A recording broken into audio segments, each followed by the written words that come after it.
Right, guys, welcome back to the championship rounds. So, as you can see, the money's coming in, a new mic has been installed. So, hopefully, you can hear me a little bit clearer and it sounds more like ASMR. No, I'm joking. So, what I thought I would do is I thought I'd jump on today, make a quick video just reacting to the Floyd Mayweather versus Logan Paul exhibition. Always get their names mixed up for some reason, so I'm glad I said it correctly that time. Yeah, it was quite a spectacle. I've honestly never seen so many grown men crying on Facebook and Twitter as I have today. It's such a joke. Like, guys, it was an exhibition fight. If you didn't want to buy it, you didn't have to buy it. And it's the standard, like, people coming on and being like, oh, I'm so glad I didn't pay for this. Like, whoa, like, whatever. Like, okay, Steve, you didn't fucking pay for it. Like, cool. Like, get on with your life. If you care that much, if you don't care that much and you're not invested in the fight at all, why are you wasting your time and commenting on posts to do with Floyd Mayweather and Logan Paul? So bizarre. Anyway, that's just my 2 cents on that. I thought for an exhibition, it wasn't a bad fight. I think overall, Logan Paul showed himself in a good manner. I think we can definitely see age is starting to catch up with Floyd. At the end of the day, for Floyd, it was a money grab. That is what it is. What it is. Like, there was no way anyone believed Logan was going to go in there and knock Floyd out. It just wasn't going to happen. Let's be honest. I think the main intrigue behind the whole fight was the whole size difference, and just basically seeing how this YouTube guy comes in and actually conducts himself within the ring after seeing a kickboxer get absolutely wiped out by Floyd within a round, and also seeing Conor, who was an elite striker in MMA, get absolutely shafted as well. So in terms of the event, so we'll start with the ring walk. So this gassed me up so much because Logan Paul, say what you want about the guy, he's very charismatic and he just does things how he wants to do them. So the guy comes out first and he walks out with a chain, and the chain is not a normal chain. At the bottom of his chain here, he's got a Charizard Pokemon card, which is valued around 250k. But I'm sure after this fight, it's going to be valued at a lot more. There's only one of three of them in the world. And you're probably thinking, Sonny, why do you know so much about Pokemon cards? Because I'm an absolute virgin and I used to collect Pokemon cards. I'm not a virgin. Actually, shit, mum could be watching. I could potentially be, mum. Sorry. In terms of the actual fight, so what we saw was, I was quite impressed with Logan's jab early on. We saw it in the first KSI fight that he's got actually a really good jab, and he kind of like fires it from the hip. So it's like not within vision, it's not predictable, and it's quite a slick jab. I thought that was really good. In terms of how the fight went, it was kind of how I predicted the fight to go. I just thought Floyd's gonna sit back first couple of rounds, just see what this guy's about, see what he's got, and then start to try and walk him down, basically, which Floyd did attempt in the later rounds. In terms of success for Logan, I'll bring up the fight stats here, the amount of punches landed, and to be honest, it's similar to the story of most of Floyd Mayweather's opponents. There's a lot of volume, but not much is landing on him. So yeah, classic Floyd Mayweather, perfected the sweet science, hit but not get hit himself. So yeah, standard Floyd Mayweather is exactly what we're used to.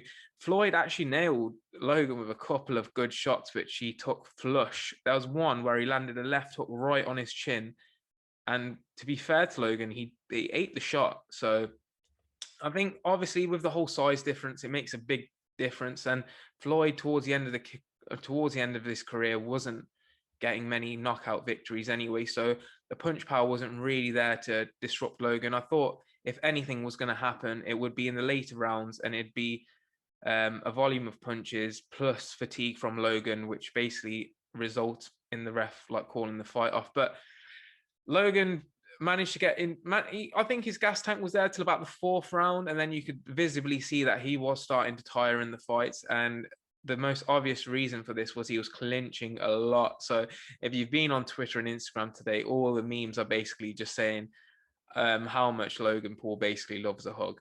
But at the end of the day, the guy's in there. It's his second professional fight. And what do you expect him to do? Do you expect him to not clinch when he's tired, or clinch after he's been hit and just keep taking more and more shots? That would be stupid.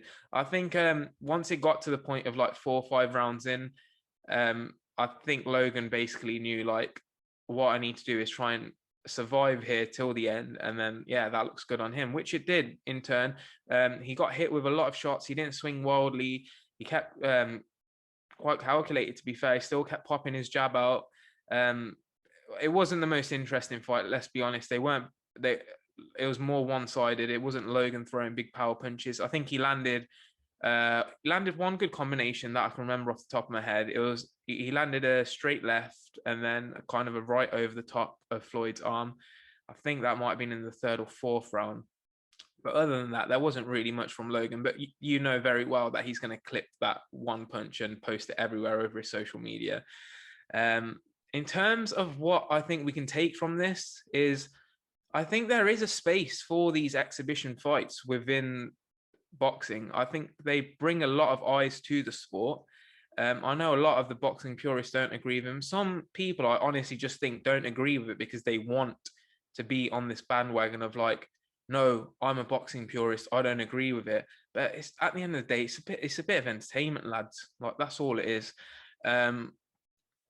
With Floyd, is he going to most likely do another exhibition? You can bet on that. The guy loves money. Like, I've never heard of anyone that loves money as much as him. And at the end, he was saying in the post-fight press conference as well, which was a fair point, but at what point does his point no longer be valid? He's basically said you can't feed your children with legacy, which, yeah, that's a fair point. But it's not even like the guy's just wealthy. He has generational wealth already. But then he was talking about the fight shorts that he came in and the sponsors, and he just generating 30 million alone off that. And when it's easy money like that, like, it's hard for someone like him to turn it down, isn't it?